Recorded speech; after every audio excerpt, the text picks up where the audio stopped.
ஒட்டுமொத்த இலங்கை சார்ந்தும் நடைமுறைக்கு வருகிற 2 புதிய விதிகள் ஜனாதிபதி அனுரகுமார் அவருடைய அரசாங்கத்தால் இன்றைக்கு வெளியிடப்பட்டிருக்குது. அதே போல 1600 மில்லியன் ரூபாய் மோசடி செய்திருக்கக்கூடிய குற்றச்சாட்டில் 2 கைது செய்யப்பட்டிருக்கிறார்கள். இதற்கு பின்னணியில் இந்த மோசடியால் பாதிக்கப்பட்டிருக்கக்கூடிய நபர்களுக்கு அரசாங்கத்தால் மிக முக்கியமான அறிவித்தல் ஒன்று வெளியிடப்பட்டிருக்குது. அதே போல சினிமா பாணிகளில் வருவது போல திட்டமிட்டு நேற்று ஒரு முக்கிய புள்ளி படுகொலை செய்யப்பட்டிருக்கிறார். இதனுடைய தொடர்ச்சியாக தமிழர் பகுதியிலேயும் மிகப்பெரிய ஒரு முயற்சி இடம்பெற்றிருக்கிறதாக இலங்கை அரசியல் பரப்பலகை பின்னர் நடந்து கொண்டிருக்குது. அரசாங்கத்தால் அறிமுகப்படுத்தப்பட்டிருக்கக்கூடிய அந்த 2 புதிய விதிகள் என்ன? அது மட்டுமல்லாம 1600 மில்லியன் மோசடிக்கு கீழே சிக்கியிருக்கக்கூடிய அந்த இருவர்கள் யார், எப்படியான மோசடிகள் எல்லாம் இடம்பெற்றிருக்கின்ற பற்றி தான் இந்த காணொலியில விளக்கமா பார்க்க போறோம். அதுக்கு முதல் இப்பதான் நீங்க எங்க சேனலுக்கு புதுசா வந்திருக்கீங்கன்னு சொன்னா சேனலை சப்ஸ்கிரைப் செஞ்சு இணைஞ்சு கொள்ளுங்க. அப்பதான் இது தொடர்பில் நாங்கள் போடக்கூடிய சகல காணொலிகளையும் நீங்கள் பார்க்கக்கூடியது போல இருக்கும். என்ன விடயம் என்று சொன்னா, வாகனத்துக்குள்ள இருந்து எரியூட்டப்பட்ட நிலையில் மீட்கப்பட்டிருக்கக்கூடிய ஒரு சடலம், அதாவது கபரண பொலனருவ வீதியில இருந்து 38 கிலோமீட்டர் தொலைவில் ஒரு வாகனத்துக்குள்ள இருந்து எரியூட்டப்பட்ட நிலையில் ஒரு சடலம் மீட்கப்படுது.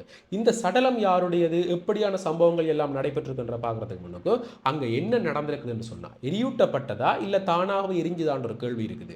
ஆக இதற்கு காவல் தரப்பு என்ன சொல்லுதுன்னு சொன்னா, இது எரியூட்டப்பட்ட நிலையில தான் மீட்கப்பட்டிருக்கு. அதாவது 3ஆம் நபர் யாரோ இந்த வாகனத்தையும் அதற்குள்ள பயணித்திருக்கக்கூடிய இந்த நபர்களையும் கொலை செய்து எரித்திருக்க வேண்டும். ஆக இந்த விடயங்கள் எல்லாம் அதே இடத்துல தான் நடந்ததான்னு கேட்டால் கிடையாதாம். அதாவது இன்னும் ஒரு இடத்துல வைத்து கொலை செய்துவிட்டு அந்த வாகனத்தையும் அந்த நபரையும் இந்த பகுதிக்கு கொண்டு வந்து இங்க இருக்கக்கூடிய வேறு சில எரியக்கூடிய பொருட்களை பயன்படுத்தி கொண்டு இந்த வாகனத்தையும் நபரையும் எரித்திருக்கிறார்கள். ஆக இதற்கு பிறகு போலீஸ் தரப்பு மேற்கொண்டிருக்கக்கூடிய விசாரணைகள்ல இந்த வாகனத்துக்கு அருகில இருந்து ஒரு சூட்கேஸ் ஒன்று மீட்கப்படுது. இந்த சூட்கேஸுக்குள்ள இருந்து கிடைத்திருக்கக்கூடிய தகவல்கள் எல்லாமே இந்த வாகனம் வந்து கொழும்பை சேர்ந்திருக்கக்கூடிய ஒருவருடைய பெயர்ல இருக்கக்கூடிய வாகனம் என்று சொல்லியும், அது மட்டும் இல்லாம அதில் இருக்கக்கூடிய அடையாள அட்டைகள் எல்லாத்தையும் வைத்து பார்க்க இவர் ஒரு பிரபல வர்த்தகர் என்று சொல்லியும், ஏதோ ஒரு பிரச்சனையின் நிமித்தம் தான் இவர்கள் கொலை செய்யப்பட்டிருக்கலாம், இல்லை ஏதோ ஒரு பெரிய விடயம் நடந்திருக்குன்னு சொல்லி இப்ப காவல்துறை தரப்பு விசாரணை மேற்கொள்ளுது. இருந்தாலும் அந்த எரியூட்டப்பட்ட நிலையில் இருக்கக்கூடிய சடலம் அடையாளம் காண்பிக்கப்பட முடியாத நிலையில் இருக்கிறதால அந்த வர்த்தகர் தான் இவரான்னு சொல்லி அவருடைய டிஎன்ஏ பரிசோதனை மேற்கொள்ள இருக்கிறதாகவும்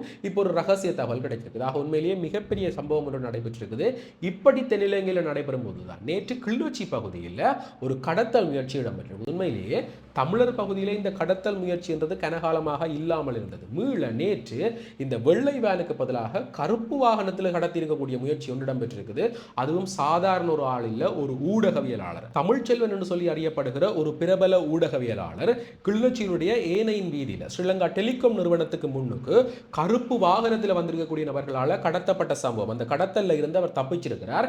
இருந்தாலும் அந்த வாகனத்தில் வந்திருக்கக்கூடியவர்கள் அவர் மேல சரமாரியான தாக்குதல்களை முன்னெடுத்திருக்கார். இருந்தாலும் அந்த தாக்குதலில் இருந்து தப்பிச்சிருக்கக்கூடிய நபர் இப்ப கிளிநொச்சி ஆதார வைத்தியசாலையில் மருத்துவ சிகிச்சைகளுக்காக அனுமதிக்கப்பட்டிருக்கார். உண்மையிலேயே மிகப்பெரிய விடயம் என்று சொன்னா, ஒருவேளை இந்த கடத்தல் உண்மையாகவே இடம்பெற்றிருந்தால், அவர் கடத்தி சென்றிருக்கப்பட்டால் அவருக்கு என்ன நிலைமை ஏற்பட்டிருக்கும் என்று சொல்லி யாருக்குமே தெரியாது. என்று சொன்னா, இதுவரைக்கும் இலங்கையை உலுக்கிக் கொண்டிருக்கக்கூடிய இந்த மிகப்பெரிய விடயம் தான் இந்த கடத்தல்கள் காணாமலாக்கப்படுறது. அப்படித்தான் இந்த வர்த்தகரும் கொலை செய்யப்பட்டார். என்று சொன்னா, போலீஸ் தரப்பினுடைய அறிக்கையின் பிரகாரம் இவர் வேறு ஒரு இடத்துல வைத்து கொலை செய்யப்பட்டு தான் இங்க கொண்டு வந்து எரியூட்டப்பட்டிருக்காராக. ஏதாவது ஒரு இடத்துல வைத்து கடத்தினார்களா, இல்லை ஏதாவது பறிமுதல்கள் செய்யப்பட்டதான்னு சொல்லி ஒரு மிகப்பெரிய கேள்வி இருக்குது. அதோடு ஒத்து போகிறதாகத்தான் நேற்று கிளிநொச்சி கடத்தல் சம்பவத்தை கூட பார்க்கக்கூடியதாக இருக்குது. என்று சொன்னா, ஊடகவியலாளர்கள் கடத்தப்படுறது, காணாமலாக்கப்படுறதுன்றது சாதாரண விடயம் கிடையாது. இலங்கையில தொடர்ச்சியாக நடைபெற்று கொண்டிருக்கக்கூடிய விடயமாக இது சார்ந்து இனி காவல்துறை தரப்பு நடவடிக்கை எடுக்க போகுதுன்றதை பொறுத்திருந்து தான் பார்க்கணும். இப்படி இருக்கேங்க இலங்கையில அதிகரிச்சிருக்கக்கூடிய இந்த வாகன விபத்துக்கள் காரணமாக 2 புதிய நடைமுறைகள் ஒட்டுமொத்த இலங்கை சார்ந்தும் நடைமுறையாக இருக்குது. உண்மையிலேயே இந்த வீதி விபத்துக்கள் என்று சொல்லி மிக குறிப்பாக யாழ்ப்பாணம், கிளிநொச்சி, வவுனியா, மட்டக்களப்பு போன்ற தமிழர் வாழ் பிரதேசங்கள்லாம் இந்த வீதி விபத்துக்கள்ல அதிகமான விபத்துக்களை சந்திச்சு கொண்டிருக்கு. உண்மையிலேயே இதற்கெல்லாம் பிரதான காரணமாக எல்லாருமே இந்த ஏனையின் வீதியை தான் சொல்கிறார்கள். அதிகமான வாகனம், அதே நேரம் அதிவேகமான வாகனங்களும் இந்த ஏனையின் வீதியில தான் பயணிக்குது. இதுவரைக்கும் 2 வாகனங்கள் மேல குற்றம் சாட்டப்பட்டது. ஒன்று பேருந்துகள், இன்னொன்று டிப்பர்கள். இந்த பேருந்துகள் சார்ந்து இடம்பெறுகிற விபத்துக்கள் இப்ப குறைவென்று சொன்னாலும் இந்த டிப்பர் வாகனங்களால் இடம்பெறுகிற விபத்துக்கள் என்றது காலாகாலத்துக்கு அதிகரிச்சு கொண்டே இருக்குது. உண்மையிலேயே நேற்றைக்கு முன்தினம் கிளிநொச்சியை சேர்ந்திருக்கக்கூடிய இளம் குடும்பம் இந்த டிப்பர் வாகன விபத்துக்கு இலக்காக இருக்குது. இதுல சம்பவ இடத்திலேயே 2 வயது குழந்தை உயிரிழந்திருக்கு. உண்மையிலேயே மிகப்பெரிய விடயம். இதற்கெல்லாம் என்னென்ன காரணம் என்று சொன்னா, இந்த சாரதிகளுடைய அதிவேகமாக வாகனம் செலுத்துகிற தன்மை. 2வது விடயம் கடத்தல்களில் ஈடுபடுறது, அதாவது கள்ள மண் கடத்துறது, கள்ள மரம் கடத்துறதுன்னு சொல்லி இப்படியான கடத்தல் நடவடிக்கைகளில் ஈடுபடுறது. 3வது விடயம் மது போதையில வாகனம் செலுத்துறது. நேற்றைக்கு 24 மணித்தியாலத்தில் மட்டும், அதாவது இன்றையிலிருந்து இதற்கு முன்னுக்கு இருக்கக்கூடிய 24 மணித்தியாலத்தில் மட்டும் 395 சாரதிகள் மது போதையில வாகனம் செலுத்தினதாக நாடு பூராவும் கைது செய்யப்பட்டிருக்கார்களாக. இப்படியான தன்மைகள் தான் இந்த விபத்துக்கு காரணமாக இருக்குது. இதை எல்லாத்தையும் எல்லாத்திலையுமே கருத்தில் கொண்டு இலங்கையினுடைய அரசாங்கம் 2 புதிய விதிகளை நடைமுறைப்படுத்தியிருக்கிறது. முதலாவது விதி, இனி யாராவது மது போதையில வாகனம் செலுத்தினது உறுதி செய்யப்பட்டால், அது சின்ன ரக வாகனங்களாக இருக்கட்டும் இல்ல கனரக வாகனங்களாக இருக்கட்டும், எந்த வாகனங்களாக இருந்தாலும் அவர்கள் மது போதையில வாகனம் செலுத்தினது உறுதி செய்யப்பட்டால் அவர்களுடைய சாரதி அனுமதி பத்திரம் 12 மாதங்களுக்கு தடை செய்யப்படும். இதுவே அவர்களுடைய குற்றச்சாட்டுகள் மிக பாரதூரமாக இருந்தால் நிரந்தரமாக அவர்களுடைய சாரதி அனுமதி பத்திரம் தடை செய்யப்படும் என்று சொல்லப்பட்டிருக்கிறது. இது சார்ந்த ஒரு மனுவை போலீஸ் தரப்பு நீதிமன்றத்திலேயே வைத்திருக்கிறது. இதே போல இந்த சாரதிகளால போலீஸ் மேல வைக்கப்பட்டிருக்கக்கூடிய குற்றச்சாட்டு, காவல்துறையினர் வீதி ஓரங்கள் நின்று வரக்கூடிய வாகனங்களை மறிக்கும் போது இவர்கள் பயன்படுத்தக்கூடிய விளக்குகள், அதாவது இவர்கள் கையில் வைத்திருக்கக்கூடிய விளக்குகள் என்றது அதிக பிரகாசமாக இருக்கிறதால வாகனங்களை செலுத்த இல்லாமல் இருக்குன்னு சொல்லியும் இதன் காரணமாக பதட்டமான சூழ்நிலைகள் ஏற்படுது, விபத்துக்கள் ஏற்படுது என்று சொல்லி சாரதிகளால் முறைப்பாடுகள் முன்வைக்கப்பட்டிருக்கிறது. இதை கருத்தில் கொண்டிருக்கக்கூடிய அரசாங்கம் இது சார்ந்தும் ஒரு புதிய நடைமுறையை கொண்டு வந்திருக்கிறது. அதாவது இனிமேல் இண்டையில இருந்து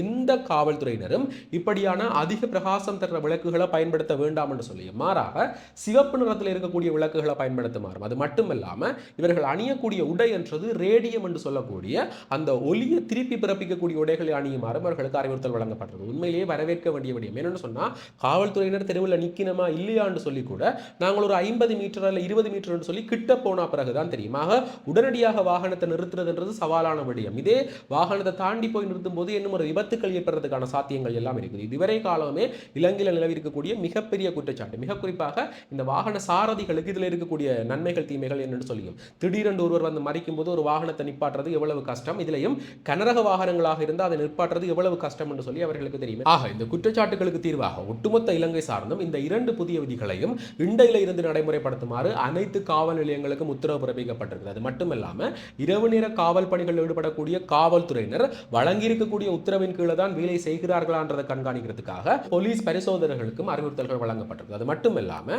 இந்த அதிகரிச்சிருக்கக்கூடிய விபத்துக்கள் காரணமாக மிக குறிப்பாக டிப்பர் வாகனங்களுக்கு எதிராக பல புதிய சட்டங்களை நடைமுறைப்படுத்துமாறு மக்கள் தரப்புல இருந்து அரசாங்கத்துக்கு ஒரு சில கோரிக்கைகள் முன்வைக்கப்பட்டிருக்கு. அந்த கோரிக்கைகள் என்னன்னு சொன்னா, மக்கள் நடமாட்டம் அதிகமாக உள்ள நேரத்தில் கனரக வாகனம் செல்ல தடை விதித்தல், மணிக்கு 40 கிலோமீட்டர் எனும் வேகத்தில் வேக கட்டுப்பாடுகளை இறுக்கமாக நடைமுறைப்படுத்துதல், கட்டுப்பாடுகளை மீறுவோரின் வாகன உரிமத்தை ரத்து செய்வதோடு வாகனத்துக்கு சொந்தமான நிறுவனம் அல்லது உரிமையாளருக்கு எதிராக கடுமையான தண்டனை விதித்தல், கனரக வாகனம் சம்பந்தமான வழக்குகளில் உடனடியான நீதிமன்ற தீர்ப்புகளை வழங்க உத்தரவிடல், போலீஸ் முறைப்பாட்டை பாதிக்கப்பட்டவரின் மொழியில் பதிவு செய்து உடனடியாக முறைப்பாடு சம்பந்தமான முழு பிரதியையும் வழங்க காவல்துறை நடவடிக்கை எடுத்தல், பாதிக்கப்பட்டவரின் வாழ்நாள் பாதிப்புக்கு ஏற்ப இழப்பீடை பெற்றுக் கொடுத்தல்.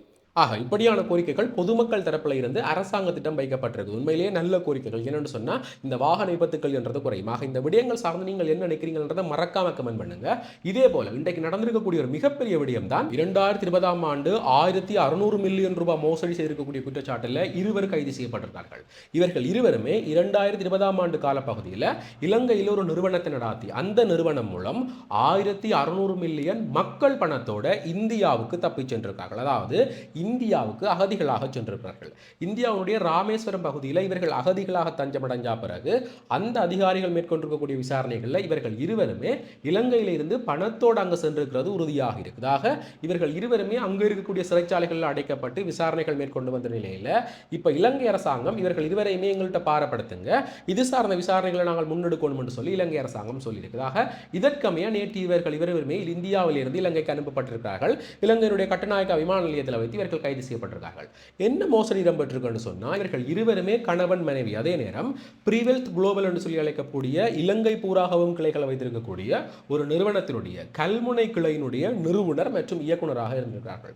இவர்கள் 2 அங்க இருக்கக்கூடிய முஸ்லீம் சமூகத்தை இலக்கு வச்சு கிட்டத்தட்ட 1600 மில்லியன் ரூபாய்களை அந்த மக்கள்கிட்ட இருந்து மோசடி செய்திருக்கிறார்கள். இது இப்ப ஆதாரங்களோட நிரூபிக்கப்பட்டிருக்கிறதாக. இந்த மோசடிகளில் தங்களுடைய பணங்கள் இழந்திருக்கக்கூடிய மக்கள் சகல ஆதாரங்களோடையும் அருகில் இருக்கக்கூடிய காவல் நிலையங்களில் முறையிடுமாறு அரசு தரப்பு கேட்டுக்கொண்டிருக்கும். உண்மையிலேயே உங்களுடைய பணம் திரும்பி வரலாம், வராம போகலாம். ஆனால் இந்த மோசடிகளில் உங்களுடைய பணங்களை நீங்கள் இழந்திருந்தால் தயவு செய்து சகல ஆதாரங்களுடையும் அருகில் இருக்கக்கூடிய காவல் நிலையங்களில் முறையிடுங்க. என்று சொன்னால் அவர்களுக்கான தண்டனைகள் அதிகமாகும். அதே நேரம் உங்களுடைய பணங்கள் திரும்பி வர்றதுக்கான வாய்ப்புகளும் அதிகமாகும். அதே போல இன்னும் ஒரு மிக பிரதான விடயத்தையும் இதில் நான் முன்வைக்கணும் என்று சொல்லி ஆசைப்படுகிறேன். மிக அவசியமானதும் கூட.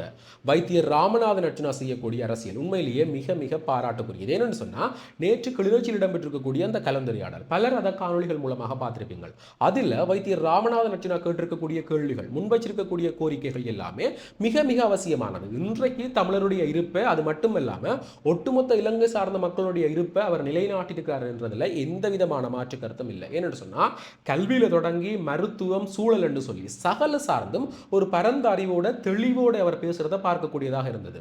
ஒரு குறுகிய காலத்துக்கு அரசியலுக்கு வந்தாலும் சாவச்சேரி மருத்துவமனுடைய பிரச்சனை தான் அவருடைய அரசியலுக்கான ஒரு அடித்தளமாக இருந்தது. அப்பதான் அவர் அரசியலுக்கு வந்தாலும் இன்றைக்கு ஒரு வருடங்கள் கூட கடக்கல. ஆனா மிக தெளிவான ஒரு அரசியல் பாதையில் பயணிக்கிறார் என்றது என்னுடைய கண்களுக்காக நான் பார்க்க தெரியுது. உண்மையிலேயே நேற்று கிளிநொச்சியில் கூடியிருக்கக்கூடிய கூட்டம் கூட வைத்தியர் ராமநாதன் அர்ச்சுனாவுடைய ஆளுமையை முழுமையாக வெளிப்படுத்தியிருந்தது.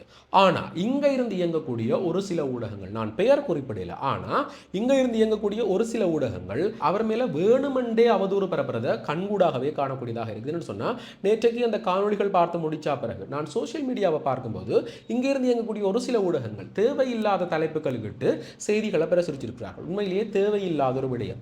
மக்கள் அவர் மேல கொண்டிருக்கிற நம்பிக்கையை சிதைக்கிற முகமாகத்தான் இந்த ஊடகங்கள் செயற்படுது. இதை கட்டாயம் இதில் சொல்லி காட்டணும் என்ற அடிப்படையில் தான் நான் இந்த கருத்தை பதிவு செய்கிறதாக. வைத்தியர் ராமநாதன் அர்ச்சுனா மேலான உங்களுடைய பார்வை, அவருடைய செயற்பாடுகள் சார்ந்து எப்படி இருக்குதுன்றதை மறக்காம கமெண்ட் பண்ணுங்க. இதே போல மேலும் ஒரு முக்கியமான பிரயோசனமான தகவலோட இன்னும் ஒரு காணொளியில் சந்திக்கிறேன். நன்றி.